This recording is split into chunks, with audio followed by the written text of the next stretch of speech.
we don't focus too much to the collapses, because the collapses, when you collapse the glider, is absolutely not representative of what you will get in air. That means it was something super interesting. We experimented a few years ago. It was one guy. It was participated to the X-Alp, and during the training, he crashed. About the technology, what is certified is not one better than the other one. It's just about the choice, what you want to do, what you want to have.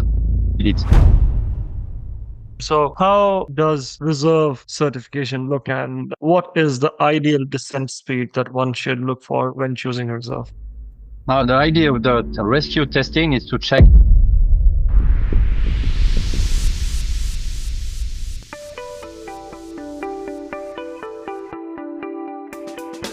What is up, pilots across the world? Welcome back to another episode of Paragliding Atlas, the podcast where we talk all things paragliding. And today we are diving into a topic that is super critical to practice the art of flight in the safest manner possible. And that happens to be the ecosystem of EN certification and all the jazz that comes with the Work Group 6.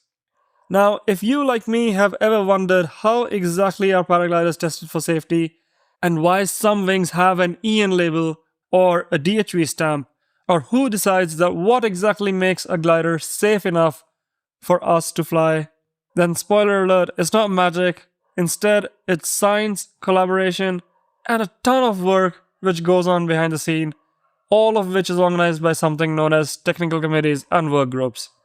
So here's the deal. The European Committee for Standardization, which is also abbreviated as CEN, oversees hundreds of technical committees. Each and every one of them is focused on a specific industry, such as, construction, aerospace, or let's say in our use case, sports equipment. And these technical committees are basically like specialized teams of engineers or safety experts or let's say industry professionals who create rules or norms in simpler language that are meant to keep the products in such use case safe and reliable. Now, within these technical committees, there are smaller task forces called work groups, which basically are used for very specific scenarios.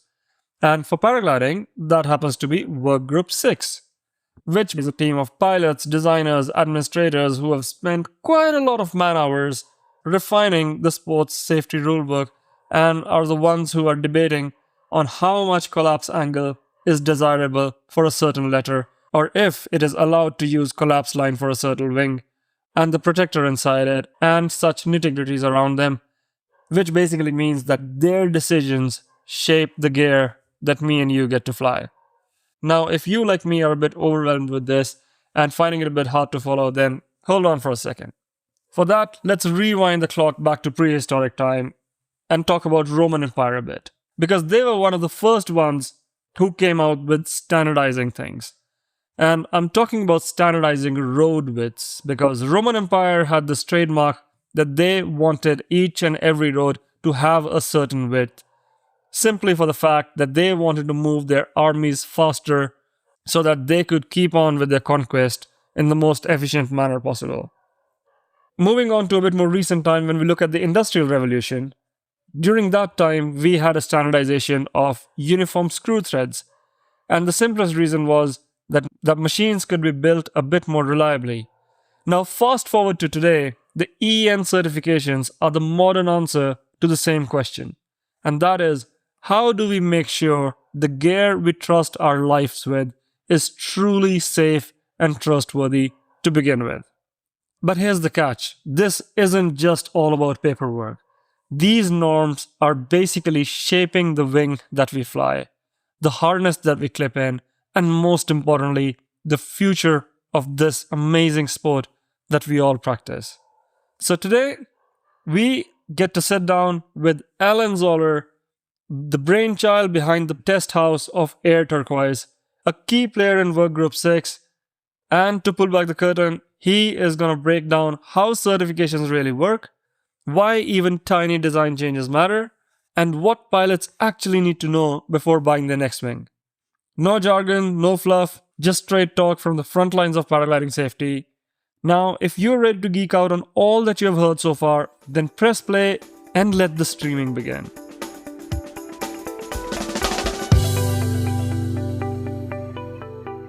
Alain Zoller, what an honor to have you on Paragliding Atlas. Welcome to the show.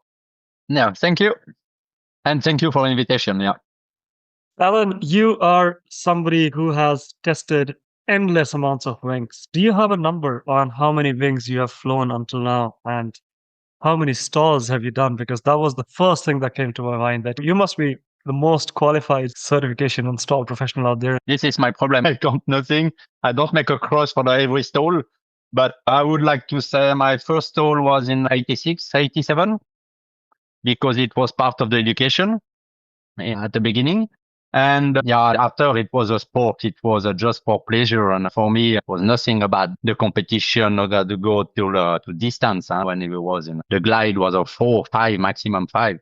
And we go down, up, down, up, down. And every flight, it was stalling the glider because it was funny. I remember one time it was with a friend and we start to compete a little bit together and say, okay, now, I'm sure you cannot make a full stall. I will show you. Up, full stall. And after him, I do a full stall. After I say, okay, I can keep the full stall for 3 seconds. Okay, up 3 seconds. After 5 seconds. And you repeat every time. And after I say, okay, now, because before the glider was nice flowers and I don't what we call that. It was not like now with the tips coming in the front. It was just round like that. And I say, okay, now I can take my both brake under my seat and I take the pictures. And yeah, that began like that. And I was absolutely not afraid. It was super pleasant to fly on that way. Wow. That sounds like quite just for the number of full stallers, this is difficult to say because I started 87, 88, and until now. Until now, I come back less from these 3 years because I'm living in Norway. But I had, yes, every week with Air Turquoise, we flew minimum 1-2 days, sometimes 3 days. And for sure, in the certification procedure, we have the full stall to perform. Yeah. Yeah. That means lot of thousand. Lots of thousands. Okay. Let me simplify that question for you. Do you know any other pilot in the world who might have done more than you? Turner is my friend. We fly together from a long time ago. Mike Kung, for example, I'm pretty sure and has even more than me, and some more less pilot working for the manufacturer, but we are quite old in it. Of course. Certainly, I have one of the most full stall in my shoulder. Fair enough. How long have you been in the game? What's your flying career? When did it begin? And if you could just tell our viewers a little bit about your introduction. I start to fly. I was not in the first, but it was in 1986. But it was quite the beginning of the paraglider, but I didn't flew hang glider before. And it was I remember the first flight. It was, I don't remember the name. It was a parachute, actually. It was not really a paraglider. The education was, and it was by ski, with a ski. And I say, okay, this is a paraglider bag. You open like that, you pack like that, and you go front of on the slope, and you take that. And poof, I go. And make a little jump. It was maybe 50 meters, 60 meters from the ground. And I remember I say, oh, how we turn? Didn't explain how we turn the glider.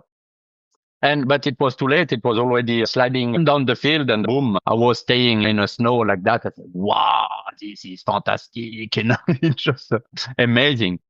And we go up, down all the time. And I start like that in 86. And after in 87, I was mainly flying in Bern, Switzerland. I met some guys and one friend after a while. And they was working for the new project for the new paraglider business. It was, at this period, there was LDK. It was the main brand and the ITV. And for sure, some brand also in Germany and Dell was Korean. But in Switzerland, there was the main brand. And they're coming with a new philosophy. It was the first glide in an elliptic shape. And so, okay, why not? I can fly with you. I agree to fly your glider. I'm interesting. And little by little, we got a nice friend and I bought my first glider, my second glider till then. And I make a competition and with a lucky strike. I was quite good. I won an task and the general result, it was good. My only problem, it was I had too much party when I won the task and I was not in a full power the day after. I start like that, and after the guys asked me if I can go to certify the glider. I was traveling on the other side of the Switzerland in Liechtenstein, the Vaduz. I said, okay, I can bring the glider over there. They asked me to have a demonstration flight. And the guy said, the responsible of the test house. And I said, wow, these guys look not too bad. And are you interested to fly for us, to certify some glider? Well, yeah, why not? It's a little bit money. It was nice. It was fun. It was different. And I start like that. And this association was a private association, but they was working for the hang glider. And when the paragliding business exploded, it was too much work for them, and they don't know anything about paraglider, and they need to refresh. And the Swiss Federation took more or less over that, and they was looking for a man for the responsible for the. And they asked me because I have some connection with some friends. We flew together. And we start like that. I start to work for the Swiss Federation to organize the flight test, to work with some friends, to create the team. In 1989, we were working to develop the new standard. It was not calling the UG6, but it was already the first meeting we had with English Federation, German Federation, Swiss Federation, French. We did that in Monaco.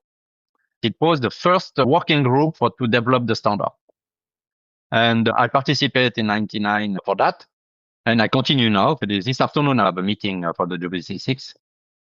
And I continue to work with the Swiss Federation until 95. But after it was a little bit problem because I must move in Zurich to work with the Swiss Federation. It was based in Zurich.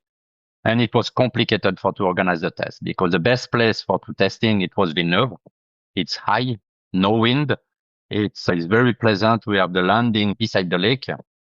And it's very easy to go. It's a 20 minutes by car, and we have 1,000 meters, little bit more than 1,000 meters high. And okay, we decided to split a little bit the responsibility. They took in charge the invoicing, and on my side, I organized everything else.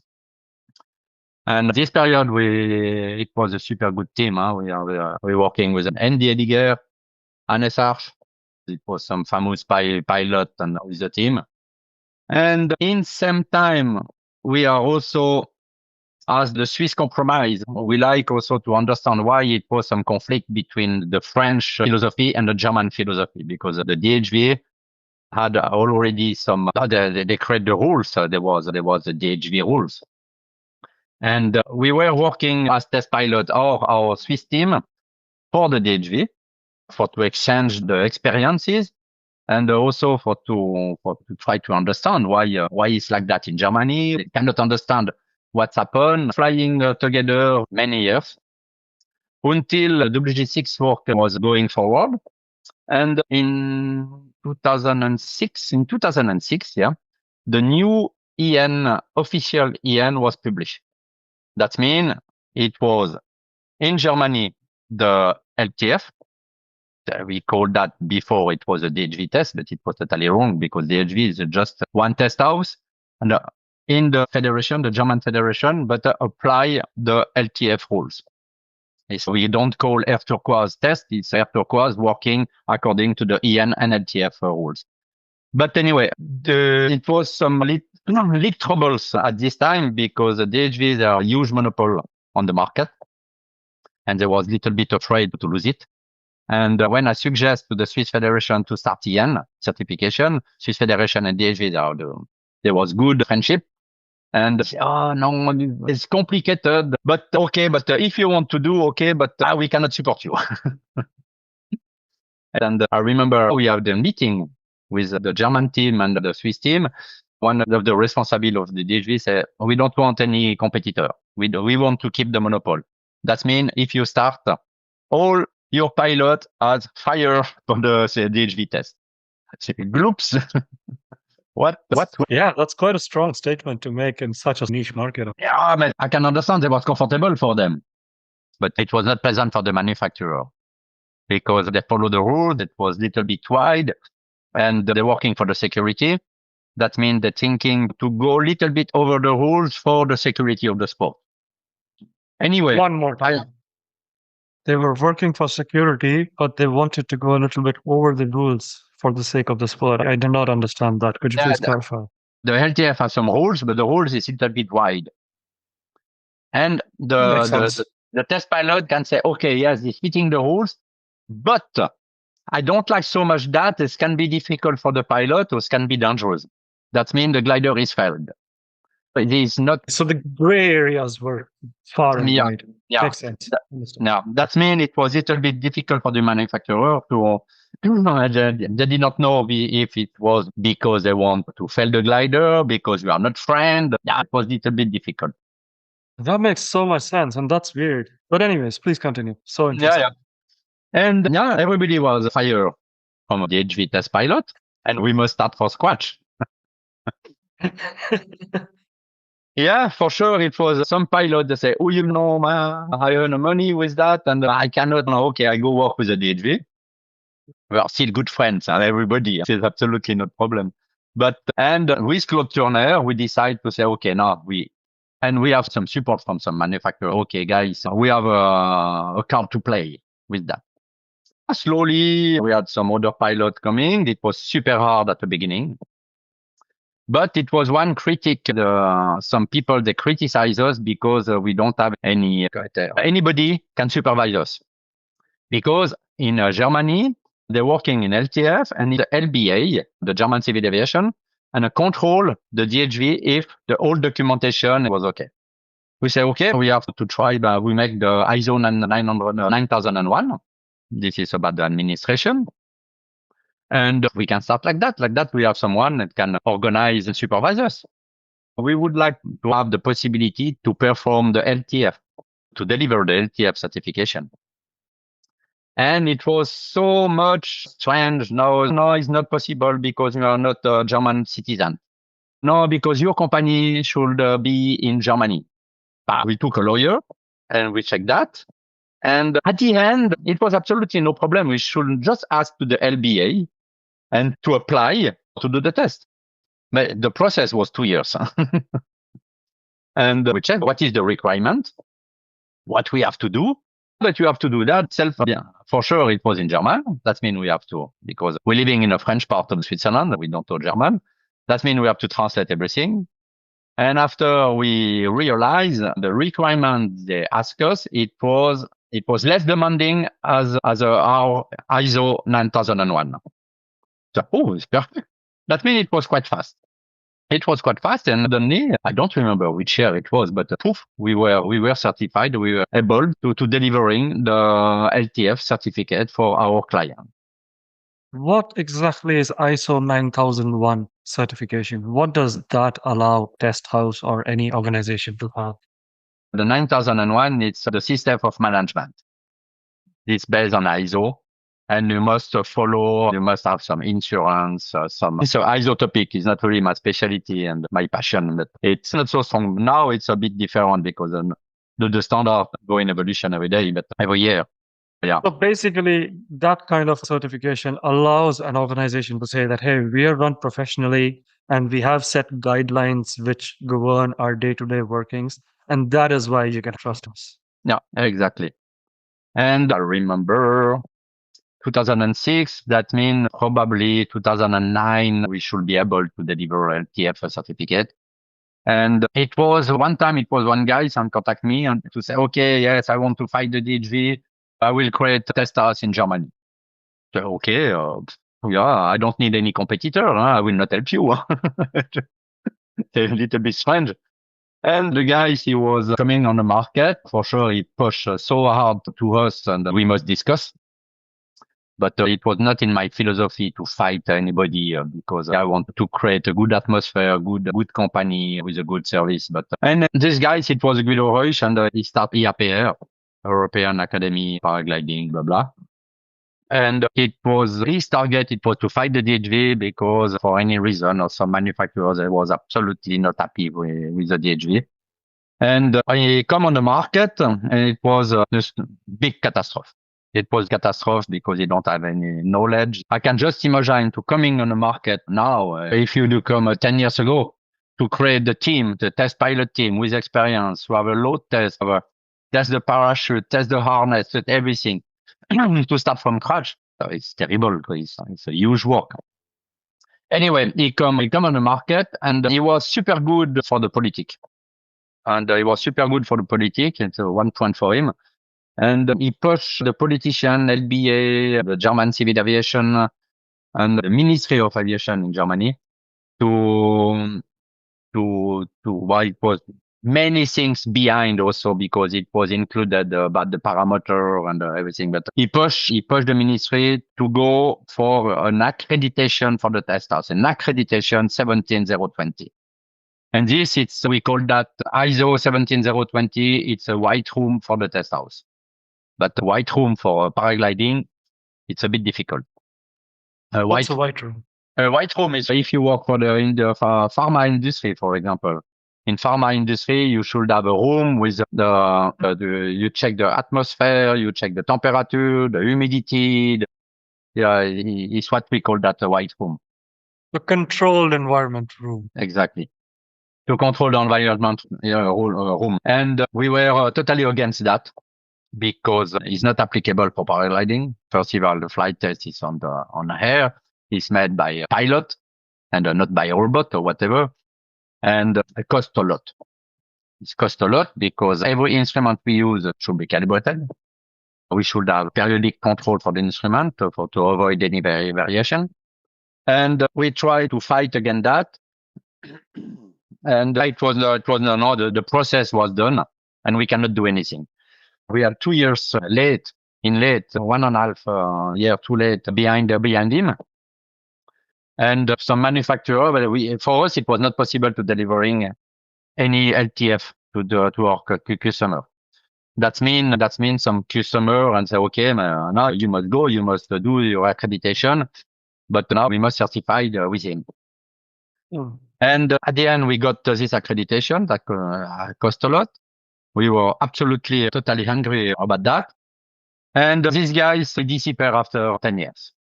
It was, I don't have the shoulder strong enough for to continue. And it was probably not a big passion. Maybe he don't choose by himself also to do that. But anyway, this is not my problem. In 2014, we got this accreditation and the DHV a little bit before. From this moment, we are with the DHV with good communication because there's no reason to don't have it. And we are on the same level. That means the manufacturer can also have the opportunity to pass a load test to the DHV and flight test to us. The document is recognized because we are on the same level in terms of the documentation and the calibration and everything. And for us, we complained a lot before, but now we are quite happy about this accreditation because every measurement we are doing for the load test, for example, for the speed, for the accelerometer, for the sensor and everything is calibrated. That means for us, it's really more comfortable to give the result, to say, okay, the result is that, is nothing to complain. And every this measure, it's also with some uncertainty. That means you more calculate the uncertainty with the load sensor for the whole measurement chain and everything. But at the end, also for us, about classification of documents, about the structure of the company, this is bringing a lot for us. Especially to increase the number of work, and we are working a lot for the rescue. We are almost 100% of the work. We are working a lot for the harnesses, glider. We're sharing the glider with the DHV. That means it's nice to be well organized. Yeah. Indeed. I think I was just about to ask you because you've probably answered all the questions that I'd stored for you in this interview so far. Thank you for being so honest about your views. I would say in today's times, being honest and being open is very rare. So you're quite an inspiration in that regard. And secondly, you seem to have the market monopoly and you seem to have done a lot of things right in the past 3 or 4 decades in the business. What are the things that you see has set Air Turquoise apart from any other competitor in the industry, that you guys are just the go-to test house for anyone who wants to sell their products in paragliding? Yeah, but first of all, Air Turquoise success, I would like to say, it's about because we are full passionate of the sport. This is mainly the full thing. If you want to earn a lot of money, you should not do with paraglider. This is clear. But we can live with paraglider. We have a team of 7 pilots. We are 4 employees in office. That means it's working well. And the big advantage compared to the other test house, and for the we are one test house and doesn't make so much noise, but in French and in France, it's because we are just alone. We don't have any federation beside. If we don't have a customer, we close the company. That means it's also a good motivation to go forward and to say, okay, if suddenly we don't have a work for 1 month, this is not happened since a long time ago. We have some charges. We must pay some people, all these fixed charges, the renting, the house, the rooms and everything. And we base that, I would like to say, special from the communication, also for the rapidity of the service. That means we can just understand the manufacturer if it's develop one product and you wait 2 weeks or 3 weeks before to testing and something is wrong. And after you have to communicate that to the manufacturer, you wait 1 week, it's a 1 month. And after you have to send the product back, he must do thinking, he lost maybe 3 months. That means our philosophy is to say, okay, we receive our harness, we test within the next 2 days. The glider also to the same. We organize a load test, a shock and load test for paragliding almost every 10 days. Not so much. We're not so much glider, 2 gliders, 3 gliders, but it's enough. We don't spend so much time. Maybe we can wait more glider to have more money, but it's not interesting for us. We want to provide a good service. Yeah. This was maybe the biggest one for us. I quickly want to ask you a question, Alain. How many test houses exist in the world as of now? Accredited 2, DHV and us. And in France, we are one from the French Federation, but they are not accredited. I don't know so much the statute of them. They don't make so much now. They don't certify so much product. So basically, let's say you and DHV are the only go-to option for any manufacturer coming out there. And then, of course, they can choose based upon the service and the reviews and the legacy factor and everything. Yeah. So, for example, if you have the manufacturer, they're living beside the DHV, is no reason to come to us. And the same in Switzerland. We have some manufacturer that are living very close to us, and it's easy for them. They call us in the morning at 7. Okay, guys, it's good to fly. Yeah, yes, okay, come. At 9 o'clock, we are here. At 9:30, this is quite comfortable. And the place where we are flying or load testing is very close to the office. This is comfortable because we start the day 9:30. We are in flight. We are missing one glider arrive between. We a little hook to the office and take 5 minutes, and we are straight able to start the test. And load test is a 45 minutes or 1 hour maximum to drive. It's very easy. Indeed, I've seen some videos on YouTube of you guys showing behind the scenes of your car going full throttle on the airstrip and the paraglider being stretched to its limits and sometimes surviving, sometimes breaking, which are quite exciting to see. But Alan, I wanted to ask this in the beginning of the show, but now we have probably covered a lot of topics already. What were the major differences between AFNOR and LTF? Because you've seen both of those standards when the sport was progressing. And EN, of course, was a whole different world that came on much later with the Working Group 6 and everything around it. So if you can talk to our audiences a little bit about AFNOR, LTF, and the major differences between them. Yeah. AFNOR is not a standard, actually. AFNOR is the secretary. When we work with them, we continue to work with them, the WG6, to establish the EN standard. We should call that PEN, the project EN. For example, if this project, it was in charge for the DIN is the German Institute of Normalization. Maybe we can call also DIN. Every country that the secretary is, SNV is in France, is a DIN in Germany, etc. And at the beginning, it was a lot of research, what is good or not good, how we can inform better the pilot.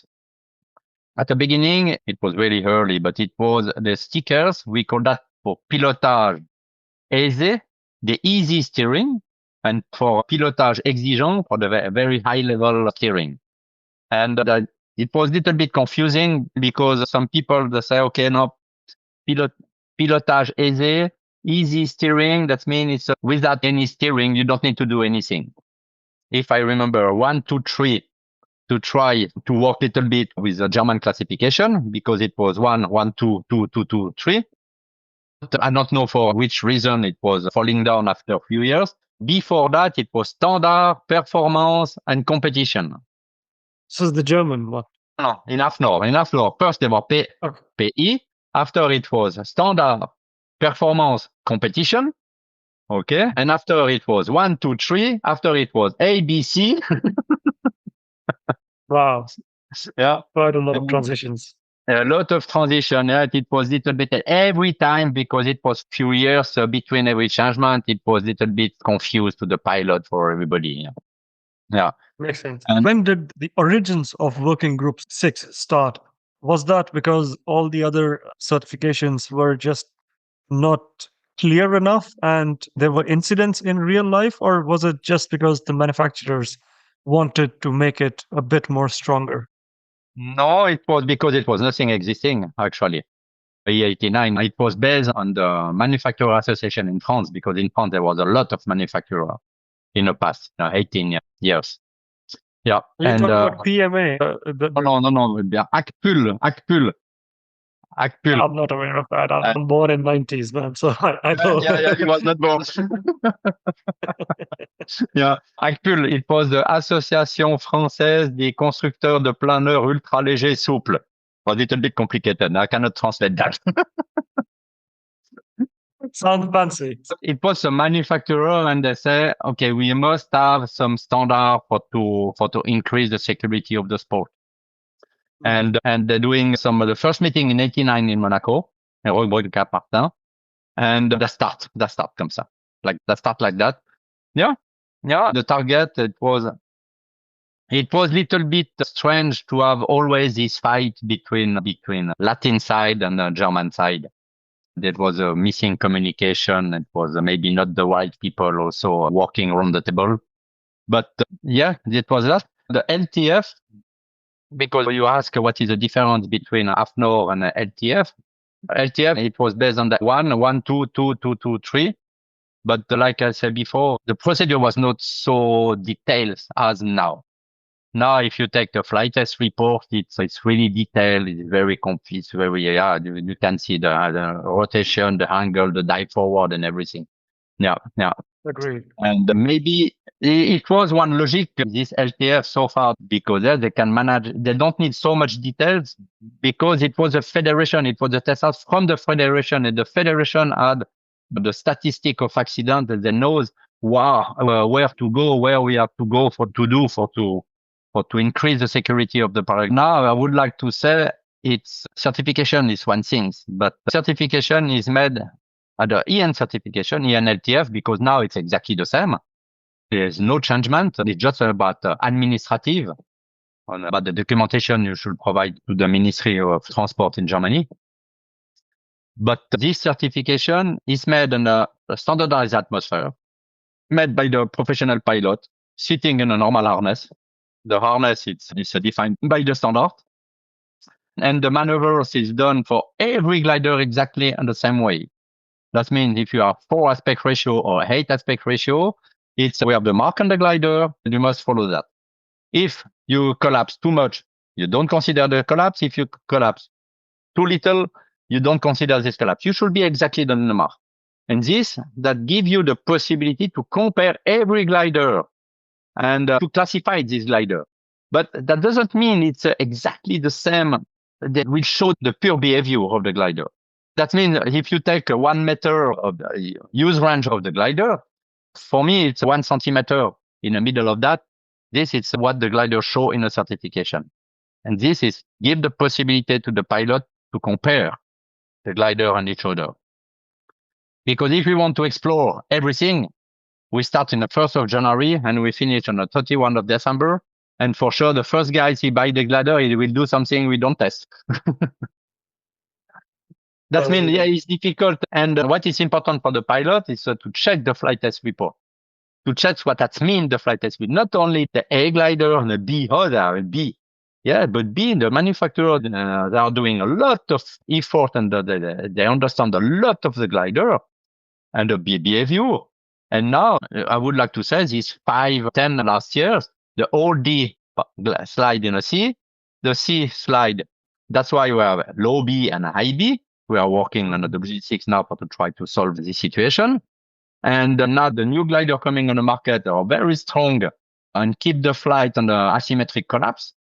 But you have more aspect ratio, especially with the C2 liner. That means it's not the collapse, it's the best problem. It's flight envelope, and the glider must stay in a flight envelope. And this is the education. This is little bit shame from my point of view. The federation, they don't work in half. They don't work in half to follow this evolution. The education is more or less, is not true, but it's more or less the same than 30 years ago. Okay, run, break. Okay, on a flight. And now it's finished. I don't know why we should not have on the same way to the aviation. We start with the A. You want to go to the B. You go to the guys who sell you the glider or to the instructor. You have a little bit short explanation or short transition. And you can do that. If you want to go further, you must have a clinic or whatever. Every category, you should have a kind of education. Some pilots don't need that because they are just talented. But some other pilots say, oh, no, I cannot have my 100 kilometers. I will change the wings. And they are in danger. I think, let me put this out on record. What you have said is pure gold. And I'm so glad you spoke it out because hands down, we as a community are failing the newer pilots who are joining the sport with the new technologies because the gliders are getting faster, more efficient. Maybe impart knowledge and teach people how to fly is obsolete. And it's high time that we try and change it. So I think maybe work group 60 or something like that should be constituted just to make sure that when it comes to teaching, paragliding needs to be refined and done in a way that allows new pilots to feel much more safe and secure when they're tasting the art of flight. No, it is, for me, that makes sense. And also we have to save our sport against the insurance. Because if you have more accidents, and we have some countries have some problem with the tandem, for example, because they fly a lot. Huh? That means more you fly, more you have possibility to have some accident. But anyway, every paragliding accident, it's something that costs a lot to the society, to the insurance, and also for the personal point of view, for the pilot, they are handicapped after, for the serious accident.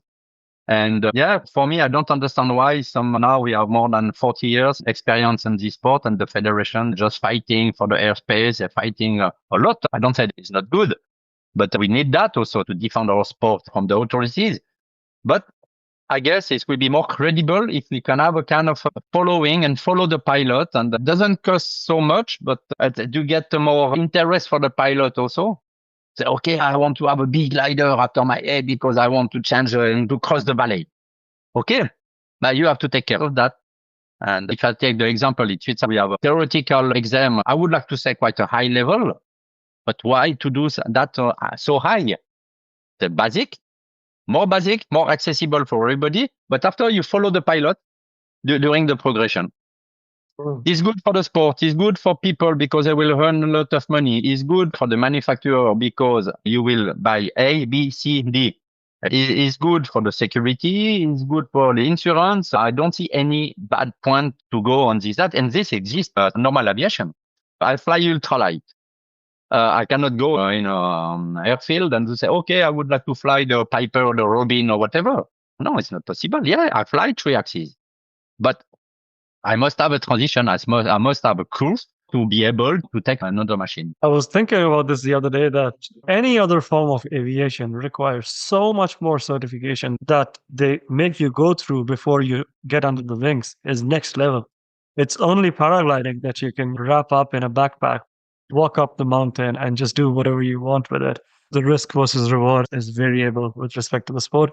But I want to talk to you a little bit about triple C wings, Alain. And I know I'm deviating from the topic a little bit, but the reason for that is because we're speaking about the dangers that come with paragliding.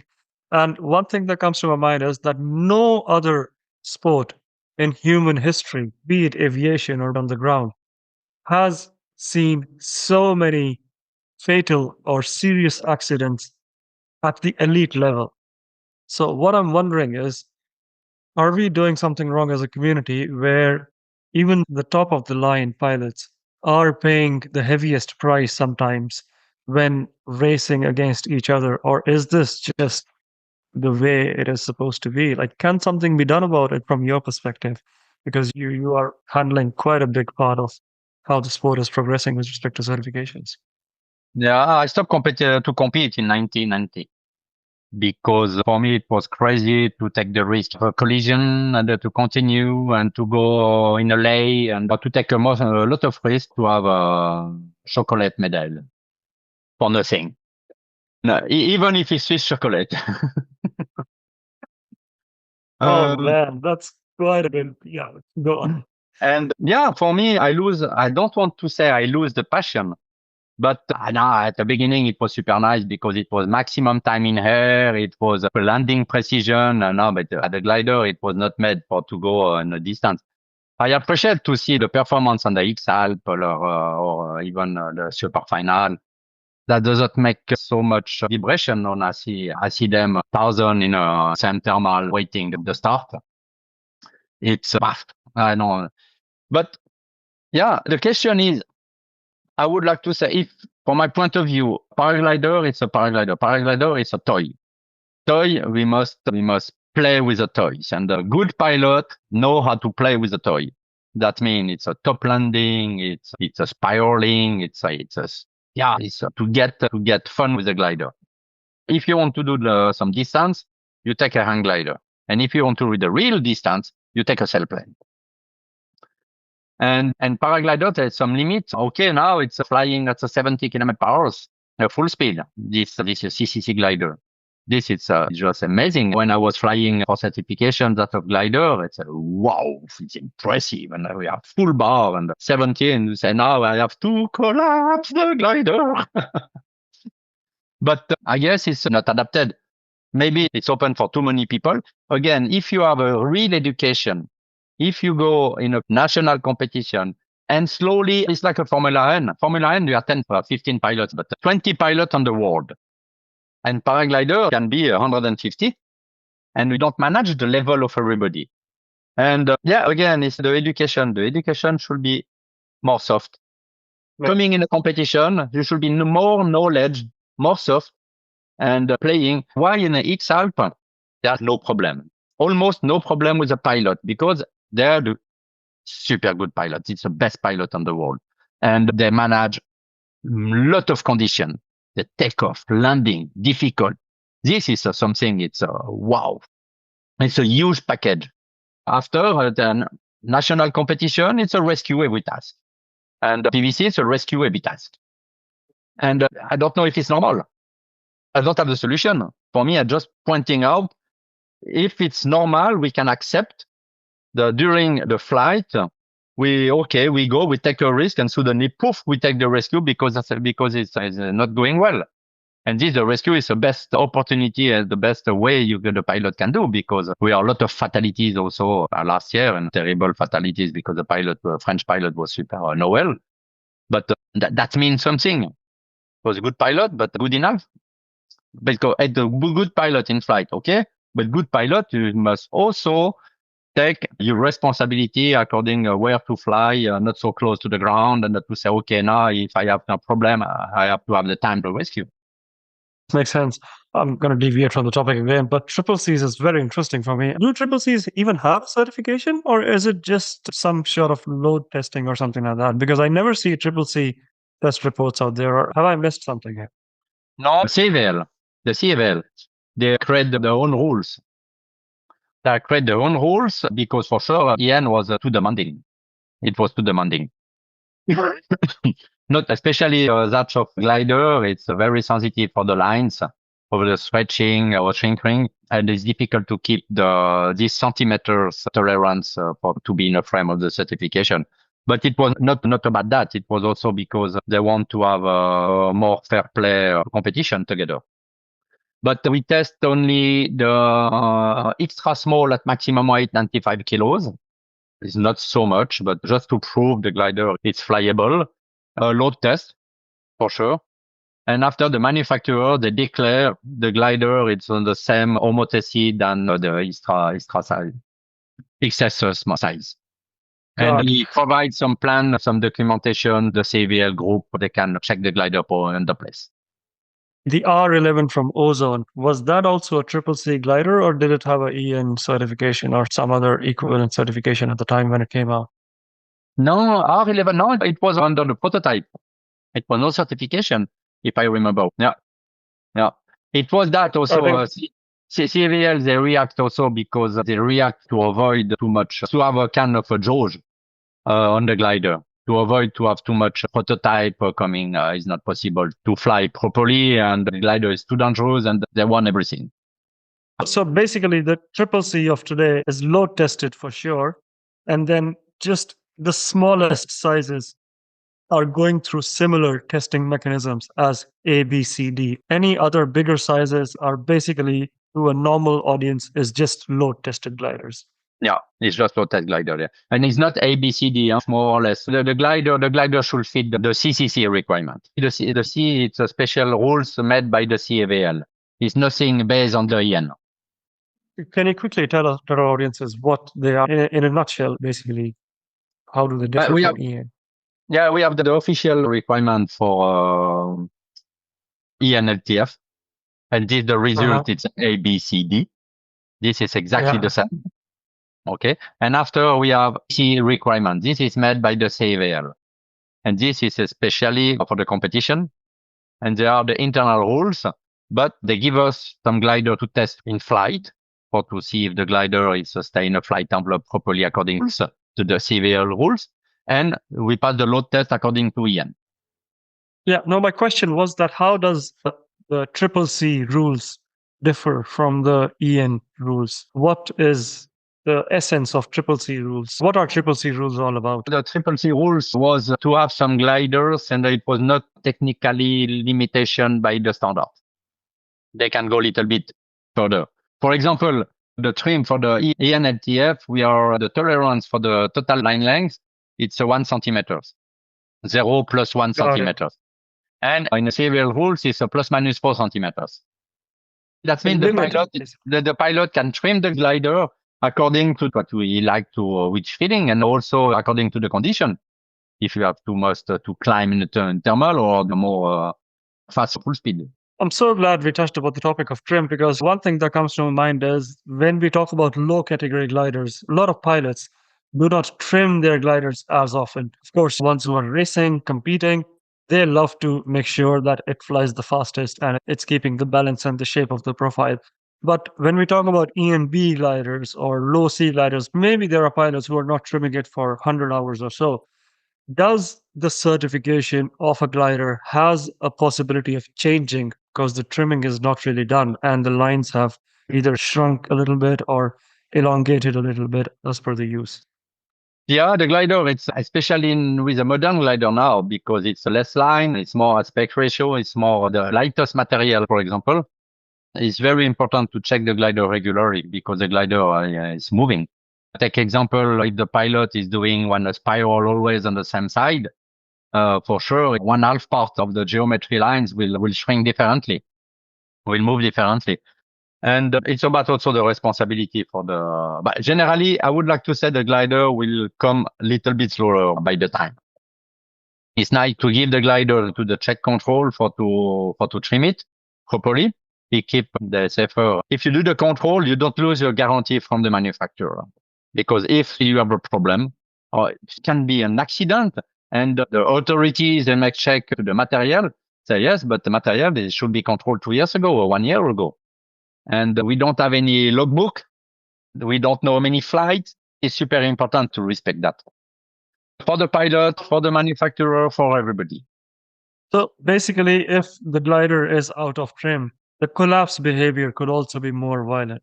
Is that statement correct? I would like to say,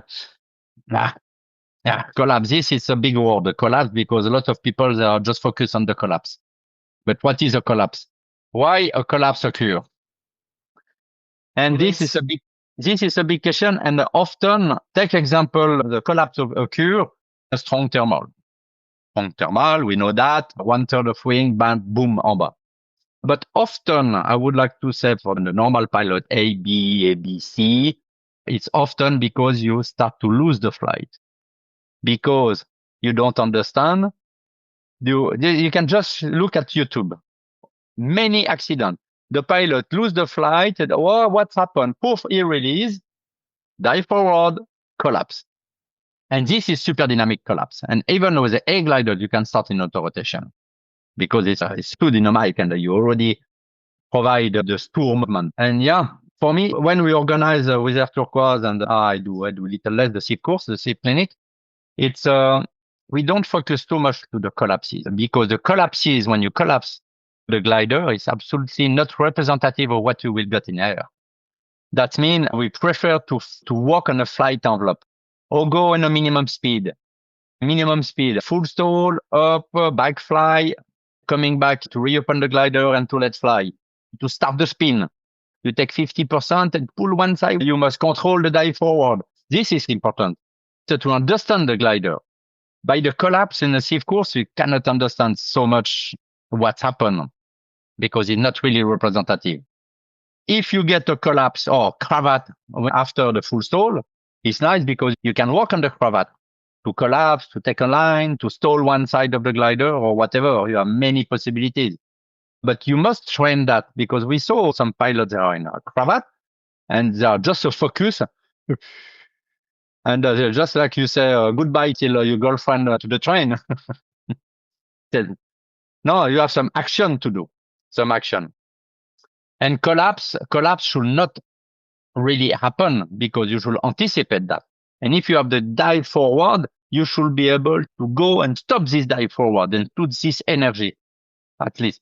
And when you stop that, after you should be also able to release because you must have speed. But this is difficult for people to understand. I understand. It just comes by practice. You can see the difficulties of the glider. You can see also a flight test report because the brake range, gives some information also. You can have a sea glider and it's almost everywhere, but the brake range is very small, very short. That means you don't have so much margin. The behavior is nice, but you lose the flight very fast because you have a little bit too much in the brake. The stall point is too small. And I'm so glad you mentioned the certification report because I was about to come to this. As users or as customers, we are just going out there and basically looking at test reports because that is what all we have other than the marketing that any brand puts on their website. But the point is that when a pilot is trying to choose a glider and they are going through the test reports, what are the topics they should pay special attention on? And what are the letters they should be focusing on? Because as you said, a lot of them are very low classification. So just tell our listeners a little bit about test reports and how to read them better. Like I said before, certification is just what 1 little centimeter in the total time of use of the glider. We should take care. And for example, I would like to say big ears. This is stupid maneuvers, but if you need action to reopen the big tips, that can give something. That means the tips is little bit sensitive. You can have nice behavior and asymmetric collapse, but that means maybe you should work a bit to reopen.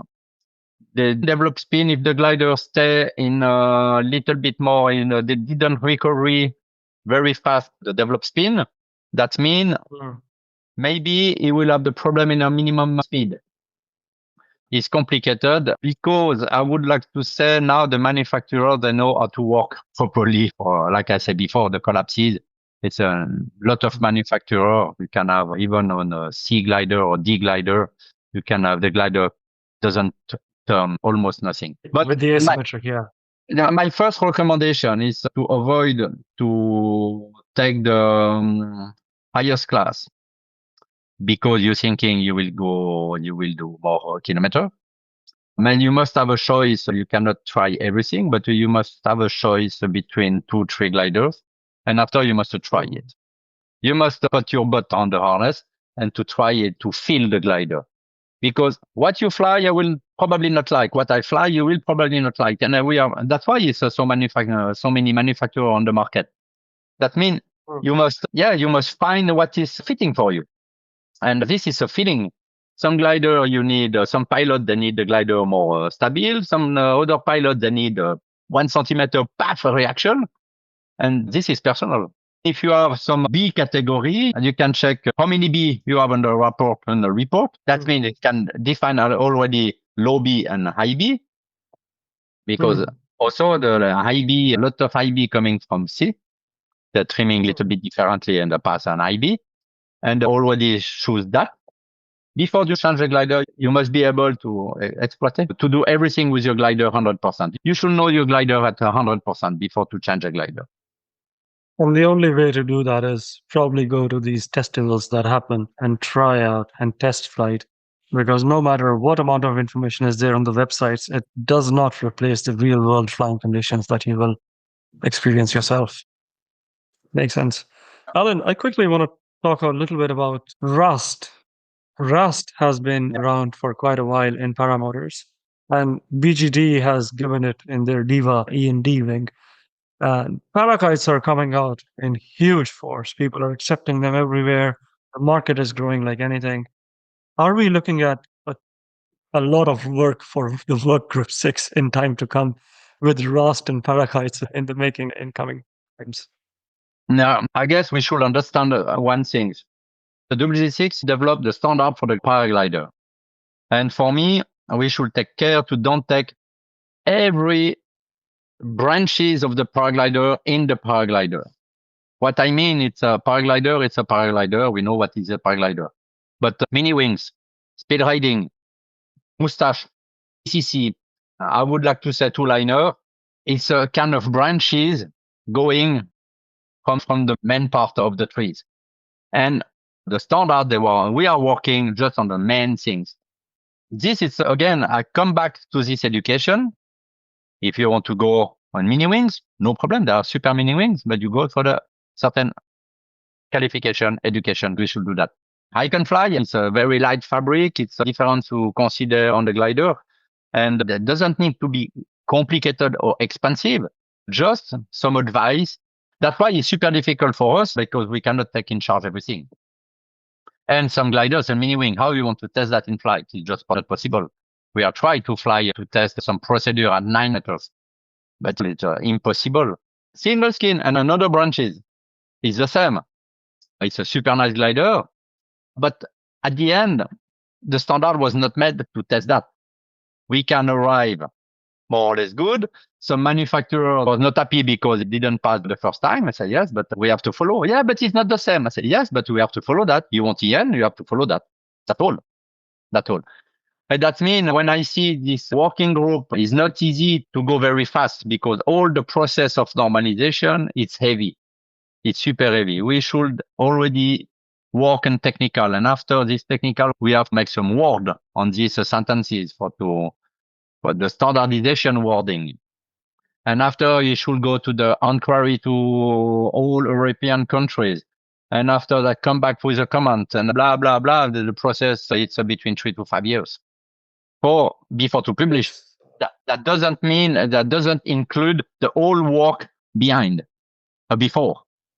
No. It makes sense. A thought comes to my mind that, as we spoke about in the beginning of the show, DHV or AFNOR had their own shortcomings and limitations with respect to how much ground or explanation they were covering with their collapses.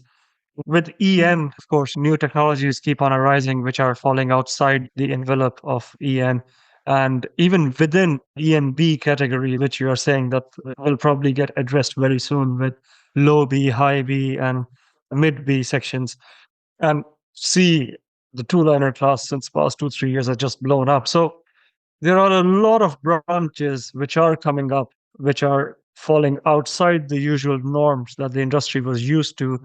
But the majority of a lot of manufacturers out there are opting in just for load test. So my question here, or a thought that comes to my mind, is, are we eventually looking at standards getting obsolete and just load testing being the way to go? Because free flight is taking its own shape and free flight is not bound by any restrictions. Is that where the industry is progressing? I don't know if the market is adult enough to go on this way. Unfortunately. Yes, it's complicated with all these branches going on every side. That's why we speak often too much on what the WGCs can do. But it's your problem. You have to solve that. Yes, I would like to say what the federation doing for the education to save the sport, to protect the pilots. It's difficult for them because we call that free flight, vol libre. And people that thinking, oh, easy, the ship, they're absolutely not expensive. Well, it's quite expensive, but I can fly where I want, where I can. It's super good. With all this problem of the disturbing for some private community or whatever. No, for me, we are working a lot on the WG6. We do a lot of effort. We have a two group and super motivated. And I'm little disappointed from the federation because their meeting is not true 2 times per year because they're working together. But my point of view, they're missing some real action to follow the development of the sport. And they are far behind. Yeah. But also because they are totally busy by the administration, paperwork, airspace, law, or whatever. We're missing the target because this is the same for any company. For example, we said for one certification, 25 or 30% is technique. The rest is all administration. To check the conformity of the glider, to fill up the paper, to blah, blah, blah, blah, blah, blah. And now to try to reduce that, and we develop a specific program for us to help us avoid some extra work. Yeah. Thought comes to my mind, Alain. I would love to point this out right now because AI is blowing up when it comes to administrative work all across the world. So let's say in years to come, AI takes away some of that load. And when all of that paperwork and everything is taken care of, when humans don't need to invest so much time, energy, and money in that direction, then do you see the will and the structure existing to address these issues? Or is the effort required in some other direction that we are completely missing the point and paperwork is just an excuse that we are making right now?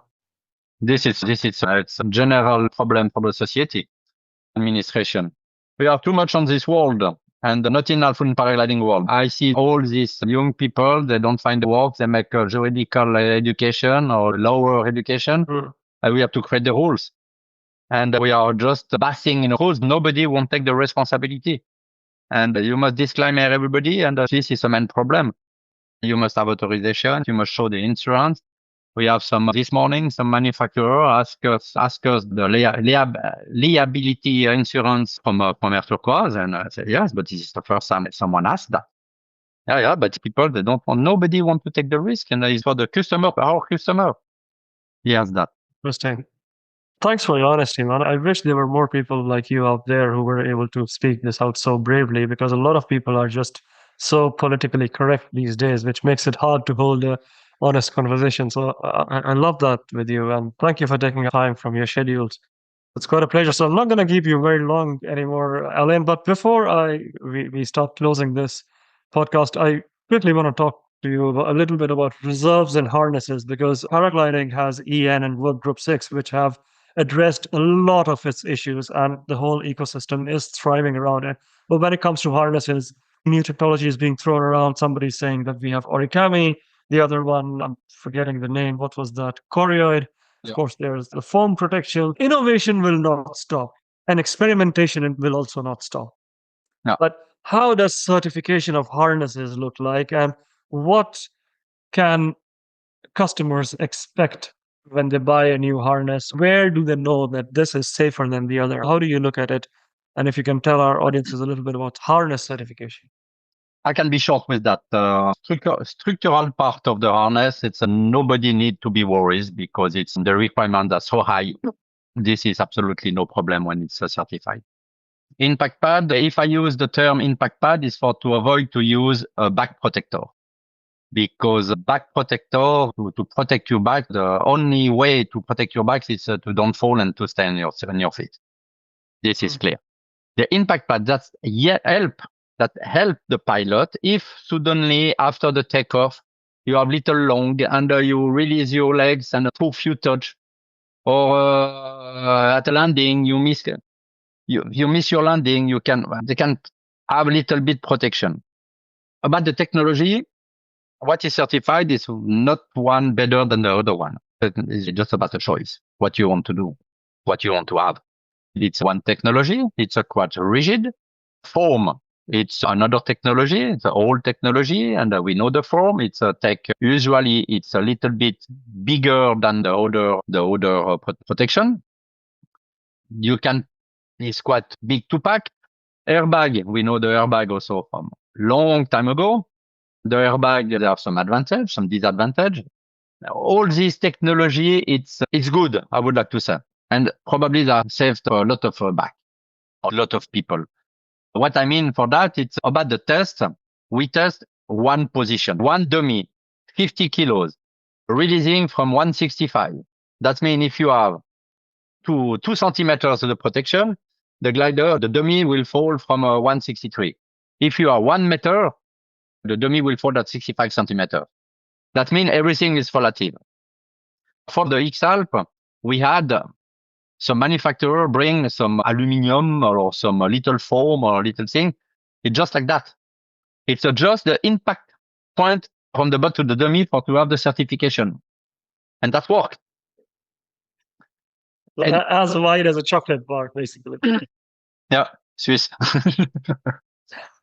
Yeah, and expensive and a good chocolate bar. But that's what scares me about the harnesses, that it's so easy to navigate your way around the tests.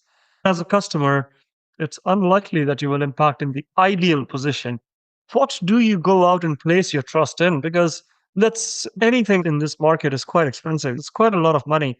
But if it still does not give you a peace of mind, then it's catch-22 situation to be in when you go out with your money and want to buy the best product out there. For us, it's totally clear. We test according to the standard. Boom. It's like that. After, I would like to say it's also the customer to go and to look what is different possibilities on how for the customer have for to buy a product. Okay, I'm 63 years old. I fly a little bit less. I need a good protection. Why I should have a little box under my butt? I will choose a foam or airbag or corrid or whatever, but something. Okay, I'm young. I can fly. I don't need back protector.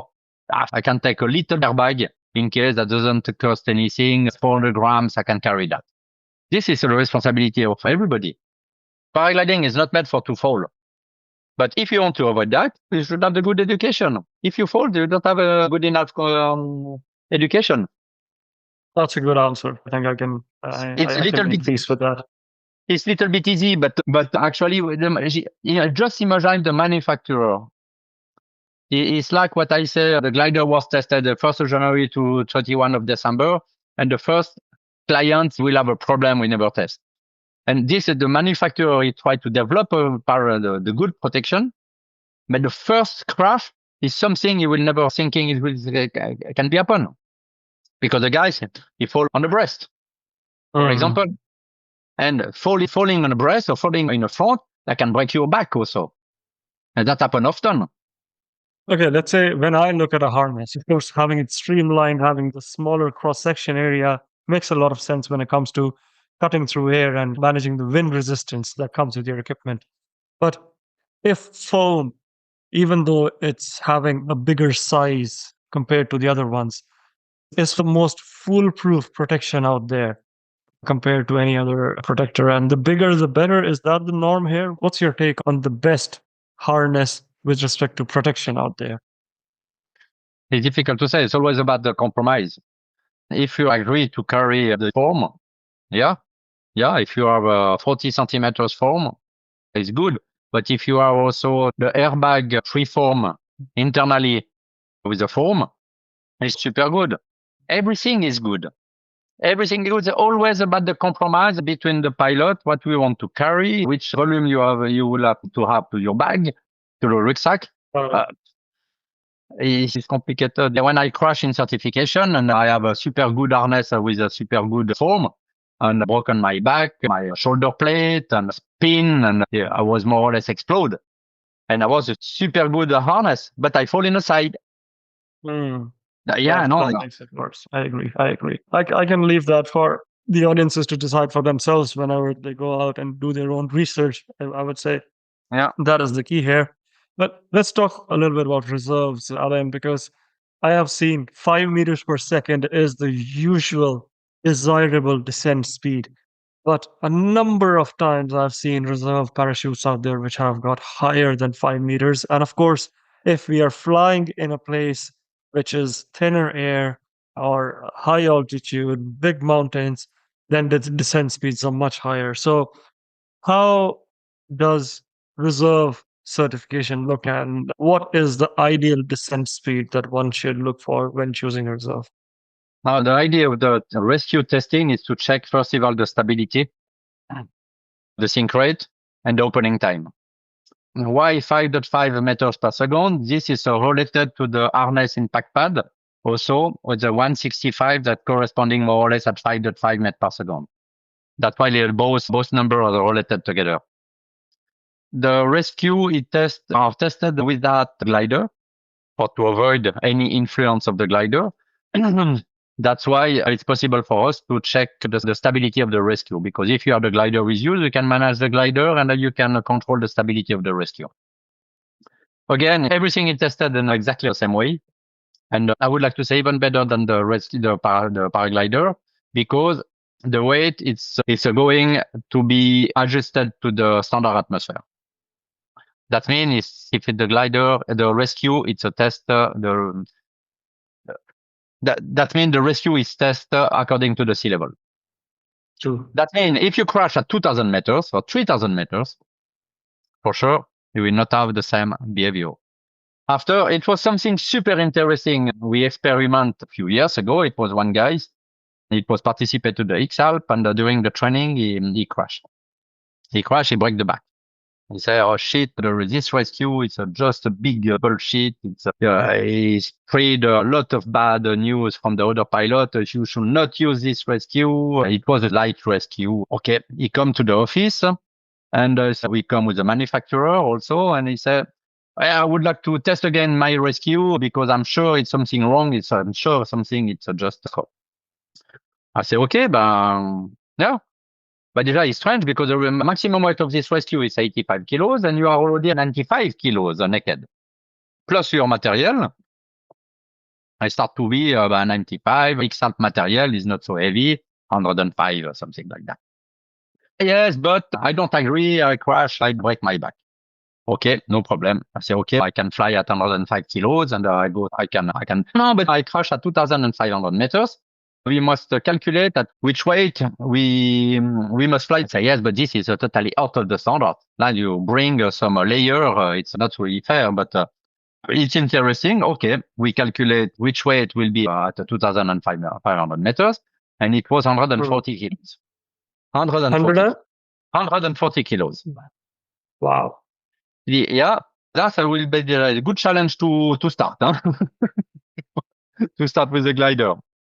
I say, okay, I take my ballast, I take my glider, I go to take off over the lake. At this moment, we were in a collaboration with Flytech to develop a waterproof instrument, special for the sink rate of the rescue. And before he said also, yeah, but my glider, I didn't have any time to bring back my glider. That means I would like to check what is in the down plane. I go over the lake, 1,000 meters, up, show the rescue, steering my glider on the down plane. All part of the flight, poof, I release the glider, and poof, landing in the lake. And it was super interesting when we checked the result, because in down plane, it was 15 meters per second. Oh my God. Yeah. And after, it was 5.8 meters per second at 140 kilos for the rescue was given for 85. That means it was super interesting. That means the rescue didn't increase so much, or this type of rescue, I would like to say. I don't know if we can have a generality of that. But the down plane, it was just impressive result. That means when you see some pilot, they crash or they are sketched and they throw the rescue, the behavior with the glider should be appropriate. We should bring the glider to us, and if we have time, for sure. After we have some gliders and some steerable also, going always with the wind, is quite complicated. And I guess the pilot for the rescue, he should be happy to be in life. Agreed. Rescue itself is quite. That work is save your life. The rescue save your life. Congratulations. After we can just speak about maybe the question if the square one is better than the round one. And only what we can say is maybe the square one is a little bit more stable than the round canopy. This is only the advantage. Okay, but which one opens faster? It's the same. It's the same opening time. It's according to the surface, to the area. If you have rescue for 100 kilos, but we have 20 meters or 60 meters, the 20 meters will open very fast. The 60 meters will be open for too long, and the sink rate will be 3 meters. You know what I mean? That means you should find a compromise and see what you want. If you fly normally, why take ultralight rescue with 5 meters per second? If you can have 200 grams more at 5 meters per second. Sure. So I quickly want to ask, the mixture, the combination of square and round, does that make a difference or is it just marketing? My point of view is make difference. It's make difference in term of stability. But you're telling me that the square shape is the most stable shape out there for rescues. Yeah. But now the round is still efficient because we use that from a long time ago, from 1890. But the big advantage now for the round one, it's less expensive. And that is so true. Yeah. That means it's more accessible for pilots that don't have so much money. I think a little bit easier to pack as well. I think round canopies are the easiest pack. Sure. Round canopy, it's 100% without any problem. And the square also, but you must thinking. How about Rogallos? Rogallos also have a lot less sink rate, and the opening time seem to be fairly okay. Do you see them as a decent option as well, or are they too complicated just because of repacking mechanisms and everything around them? I will not have so many friends after that, but I don't care. My personal opinion about the Rogallo is good for the pilot, acro pilot, for example. They knows how to use it very fast. And it's a kind of, for me, it's the same. You must have education and you must train for that because it's not like a round, you poof you and you wait. Now you must untwist, you must steering, you must have education. From my point of view, rescue should be very simply working 100%. That means easy packing, easy throwing, and working to save your life. It's a wing, it's a flying wing. Especially before now, you can have some Rogallo, they are pre-brake and they're going down like the normal parachute. But every flying wing, and because we test a lot with helicopters, some base jump wings, every time these wings, Rogallo or whatever, going with the wind. That means that go to the wind. I have a pilot recently asked me, I have a Rogallo, can you pack it? Yeah, I can pack it. It's not my favorite, but I can pack it. But why you have a Rogallo?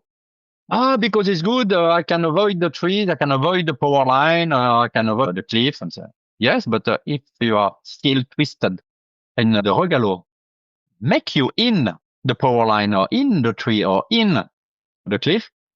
What? Yes. I said, are you already tried that in a safe course and try it? And no, but it's a super good sink rate. Yeah, the sink rate, absolutely, it's a super good. But it's something is flying. That means it's already a speed. And the speed plus the speed of the wind.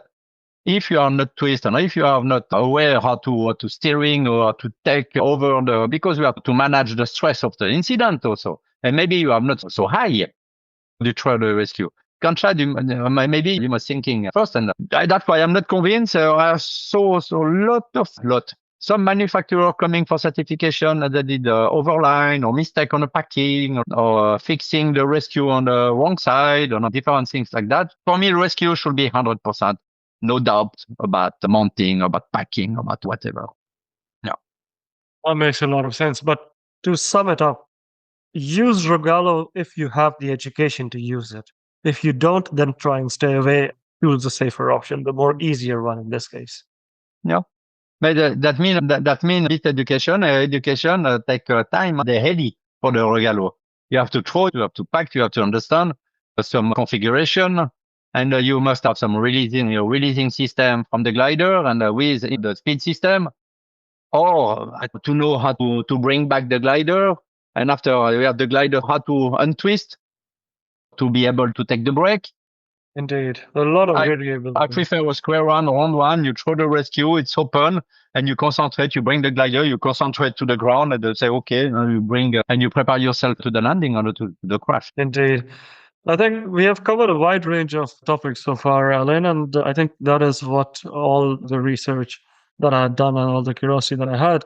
But one thing that I forgot to ask you was that I was reading the 926 second revision standard, and it said a fully detailed manufacturing record shall be supplied by the manufacturer when it comes to testing. Are you know about it? And what does a fully detailed manufacturing record means?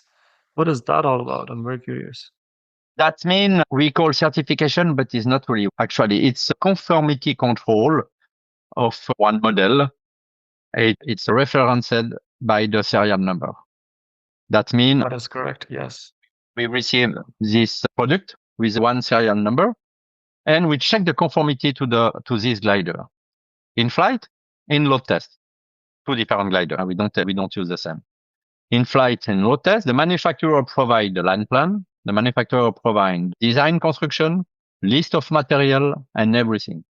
That means the tester should be able to reproduce the glider just based on the information the manufacturer give us. I did not understand that. I begin. The manufacturer should provide one glider for the flight test and one glider for the load test. Both are referenced by the serial number. Okay. And the manufacturer should provide also for the glider, the line plan, Yeah. the design construction, the Mm. whole information that we should be able to reproduce the glider or to build the glider according to all this information. In case of a problem, we take this glider, we take the documentation, and we compare everything is fitting on the same. So re-verifying basically.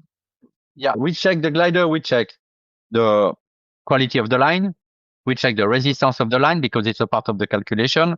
We check if the fabric using for the canopy is the same what is described on the documentation.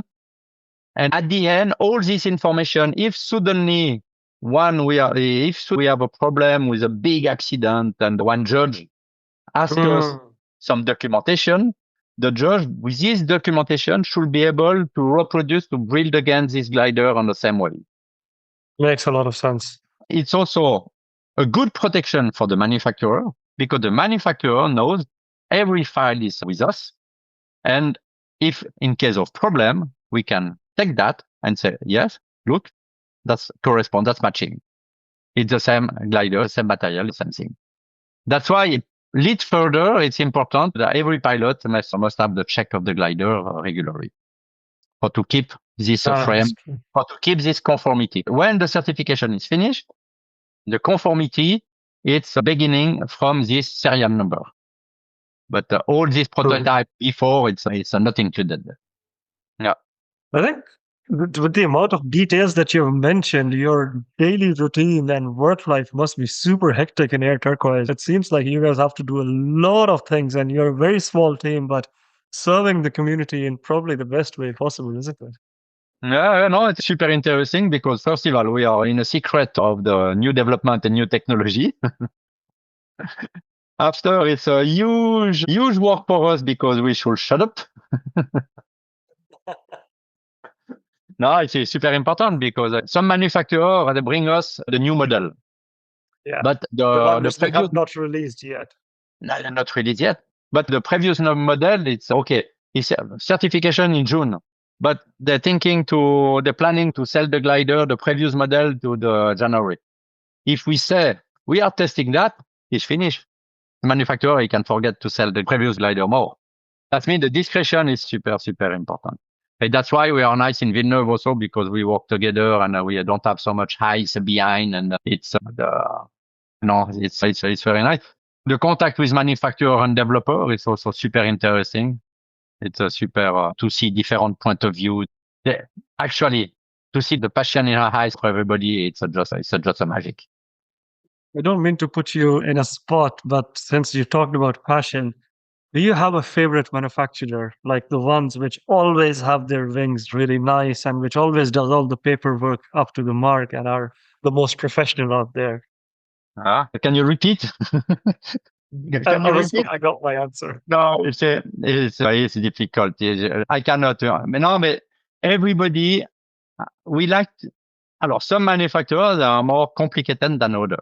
Some manufacturers, they're like, but it is not complicated for to more big it is, more professional they are, more easy it's to work with them. But at the end, it's everybody they come here. It's not a sanction. It's not all. No, we work together. That means we have work to do. We work according to the standard, but it's not the policy of the sport. The glider pass or doesn't pass. And for that, we have the standard. And some manufacturers, for sure, they need help because they are just alone, not so many people. And it's difficult for us to provide all documentation. But it's not that's why we not like them, I would like to say. I was actually starting to think about it because we see some manufacturers which have their own factories. They're like, okay, we can sell thousands of gliders every year, and that's why we can afford to have our own factories. And then there are smaller manufacturers which go to factories which produce for them. Let's say one man team. There are a lot of brands which are just designers and they're outsourcing everything else to others. When we talk about small teams, one man armies, which are very important to keep the competition healthy because monopolization in any user centric market is not very good for the consumers. So, when we talk about increasing the competition amongst manufacturers, I was wondering why is certification so expensive? And is there a way around it for manufacturers entering this? Or is it that, hey, this is an amount which you have to cater for if you have to get in? Because I believe certifying 5 different sizes of the same wing will amount to a huge budget, which includes R&D and all of that. Can you talk a little bit about the expense behind certification and why does it make so much sense to spend that? Yeah, the expense, I would like to say we have some charges to pay. We have to risk quite a lot to pay the pilot, to pay the infrastructure, the insurance and everything. This is normal in every company. The certification is a cost, yeah. But if we would like to have to thinking as Air Turquoise and the same under the normal company, the business company, the price should be 3 times more to have some benefit. Yeah. But we know we cannot do that. At the end, what is the most cost for the manufacturer is all the development before the certification. They have to fly the glider, they have to work on the glider, they have to trim the glider, they have to do everything to come to us. Like you said before, what is the best? Receive the glider, everything is clear, pass the first time, proof is finished, we have the documentation. And some manufacturers, they complain because it's too expensive, but they don't work on the glider and it's failed. It's failed, you start again the process. And that means yes, it's a cost. It's a huge cost, like you said, 5 sizes. Plus, we keep the glider in archive for 5 years. That means 5 glider is blocked 5 years, and after we destroy 1 glider for load test, that means it's something about 50,000 euros, yeah, more or less. I mean, but still, you guys are not making it super profitable. Like you are, in a way, giving back to the community, I believe, and I mean, it still does not make insane commercial sense for you because you're doing it out of passion as well, I believe. No, yeah, it's clear. It's clear. And like I said before, we work together. We understand if we are too expensive, the manufacturer, maybe they will not certify 5 sizes. They will forget XL and XS. 3 sizes because it's not so much market for XL and XS. It's a kind of combination all together. It's everybody on the same pot, actually. Sometimes I wonder, Alain, who exactly is making money in paragliding? Because customers say that we are paying way too much. And the manufacturers are saying that the raw materials are getting more expensive than ever. So that's why we have to increase the prices. Factories are saying that we are selling the product to the brands at whatever price we can. So who is taking the big cut? Because paragliding isn't really a cheap sport anymore from what I've seen when I compare it to other forms of aviation. I guess nobody will be rich But some companies, they can living not too bad. Like I say, for us, it's difficult to make some money beside, but we can pay everybody, and we're working in a good atmosphere and with passion. And yes, it's a kind of philosophy. If I want to be rich, maybe I can try to speculate on the bank or whatever, but this is my, not my thing. Yeah. But if we take the COVID during the pandemic, it was super hard for a lot of people. But at the end, everybody survived. That means we are not rich, but what is rich? I'm rich with a good relationship, and this, it's enough for me. Indeed, that is so true, because the things which money can't buy are usually the priceless ones which you should care for. So I think on that note, Alain, we have touched upon most of the topics that I had listed. Until, would you like to add anything that you feel we might have missed out on? No, Jean, I like to speak true. It was not always easy according to different situation. Some people, they were totally fed up of me, to myself. I think But, Paragliding Atlas audience appreciates your honesty, Alan. So just be like this, man. The world needs more people like you. So do not change. Stay amazing. Stay awesome. and it's easy to do that, yeah. Or bigger. Got it, Alan. Before I close for today, we have a tradition here on the show where I request my guests to share one flight that has stuck with them throughout their lifetimes. So you have had numerous flights, you've put gliders in endless configurations. So if you can pick up one memory from your past and share it with our audiences, I'll be super thankful. I would like to say maybe 2 flights. Go ahead. I stopped the competition very early, and after I was super busy for certification flight. And yeah, for sure. And sometimes I'm missing some personal flight in real condition or something like that. But no, so it was quite a lot of a good flight, good experience. But in certification, maybe I remember one flight just like that. It was with a tandem, and I had to perform the spiral. And the glider was in a huge neutrality spiral. And when I fight to get out, it was difficult, but I can get out. And my passenger was totally out of lose the conscience. I was quite little bit also hit because I see nothing. And after when we calculate and we check the instrument, the vertical speed was 40 meters per second. And yeah, 40 meters per 40 meters, 40. 40, yeah. And the speed by turn was 140 kilometers per hour. Man, that's insane. How did you guys not black out? It was blackout, but there was not enough full blackout to be able to steer and to get out of the situation. And when I get the flight, the passenger was totally out of conscience. And I took my own turbulence, and I get everything was a collapses. It was almost cravat, and I was not so high and on the water. It was a huge and it was an amazing experience. Yeah, it was an amazing experience. After, Did you think about quitting the sport at that point of time? no, it was interesting. Oh man, I love it. The way you said it was fun. 40 meters per second. What is the G-force? I'm very curious about knowing. I don't know, but it was. I was almost painting my toenails. Do you think we exceed more than 9 Gs in paragliding? I don't know. The situation by the G, and you can have, I don't know if you are flying in a jet one time in an army jet or something like that, but I have the opportunity to have one experience with a jet and simply turn curve like that, and you take already 3G. And you have the, again, G suite, like The that. G suit, yeah. The G suite. And actually, it's about the time. It's about the time. If you stand up and you jump on your heel, boom, maybe you take 1,000 G. But the time, it's a millisecond. And that's why in paragliding, the lines are long. And it's difficult because you take the speed and the turn, and you have a lot of G. I don't know, 9G or whatever.